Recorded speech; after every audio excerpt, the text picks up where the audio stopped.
எதுக்கு? குடிச்சுக்கிட்டு இருக்கேங்க முட்டா பையல. ஸ்ரீ ஆஞ்சநேயம். என்ன விஷயம்? உங்க அப்பா அம்சாரு சீம்பால் இருக்காமே கவுண்டர் கொடுக்க சொன்னாரு. சரிடா, நான் குளிச்சுட்டு வர வரைக்கும் ஒரு நல்ல பாட்டு பாடு.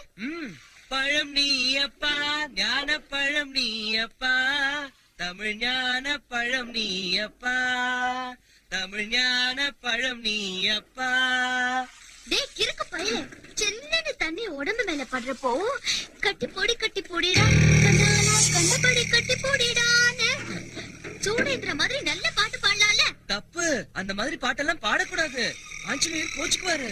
உனக்கு எப்படி சொல்லி புரிய வைக்கிறதுடா? ஆஞ்சநேயரை கோச்சு பாரா. ஐயோ